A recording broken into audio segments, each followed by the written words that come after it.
ओ मुझा खावंद खाली न करे, आसाऊ आयूं लाल वापारी हर नाम जा, अचन जे आस करे लाल तो वट घोट घणा, ॿिया बि ॾातर ॾेह में कातो में मर्द मणिया, हाणे जोशी जुंग घणा ओ जो कायम आ कल जुग में, कायम आ कल जुग में दाता दायम तुझा कमा, ओ कायम आ कल जुग में दाता दायम तुझा कमा, उतारी अरवाह को लालण गामू लाही गमा, हणे रख जय लाज शर्मा, ओ जो ढकी साण गुजार तू, आर त्वारम लाल वट मत विकाणस वेही, पुरुष पुजाए जे पंहिंजड़ा जे सुमर सभेही, मंगल दी महाराज खे अज मन महर पई, बुधर थो बाजू करे मुंहिंजो आदिल अहिड़ो ई, विस्पत वे सूरन जूं अची मधियूं मेटियाई, थारो राति थान में संगत खे दर्शन ॾिनाई,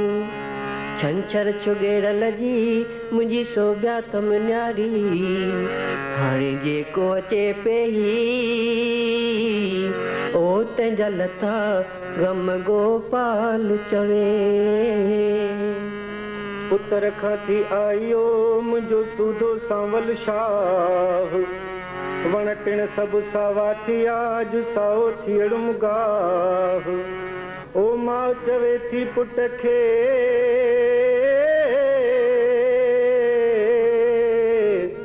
ओ पुट मखण वठी खाओ, तुरंदुम ताराज़ीअ में अॼु पैसे लॻड़ो पाओ, अहिड़ो सूधो सांवल शाह ओ जो ॾींदो ॾाण संगत खे, हे जिंदालाल ओ मुंहिंजा 40 वारा घोट,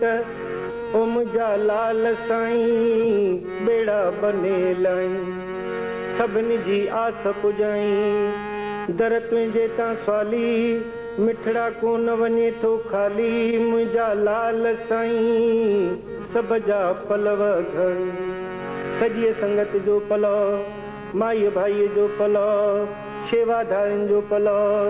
जंहिं वारनि जो पलव, टिप्स वारनि जो पलव, असांजे बानीकारनि जो पलव, हे जिंदालाल असां कलाकारनि जो पलव, जेके आया आहिनि तिन जो पलव, जेके विया आहिनि तिन जो पलव, जेके न आया आहिनि तिन जो बि पलव, हे जिंदालाल सभिनी जी रहिजी अचे सुख सां रहिजी अचे,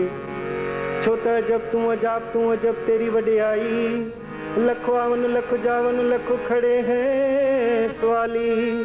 निर्धन को धन दे खावंद, निपुत्रा को पुत्र दे खावंद, कुंवारा मंगाए मंगन खे मोर बधाए, पणियलनि जा पिंगड़ा लोड, जिन खे ॾिना थी तिन खे बख़्श, ऐं जिन खे न ॾिना थी तिन खे ॾेई सिकलाए, छो त तूं लालो ई लाल रतो रही मुरंग में, करोड़े कए केतिराण लाइक़ भी निहाल, हाणे जाॾे करी मुख्याल से भी रंगे पंहिंजे रंग में, मुंहिंजा जोतिन वारा सभिनी जो पलव, हे जोतिन वारा सभिनी खे पंहिंजे हलंदी हलाए, कंहिंजो मोहताज न कर, वॾी आवर जा हे जोतिन वारा, असांजे भगवंतीअ जी आवर जा वॾी करणी, जीअं ॻाईंदी रहे असां वॼाईंदा रहूं, हे जोतिन वारा लाल साईं पलव धाई, छो त तुंहिंजे गंज में आ कमी कान काई, तुंहिंजो दर सखा जो खुलियलु आ सदाई, करी शाह प्यादा नी प्यादन खे शाही जड़ी तुझे मन में थींदी नेठ साई तुझे दरदा स्वाली वरे कोन खाली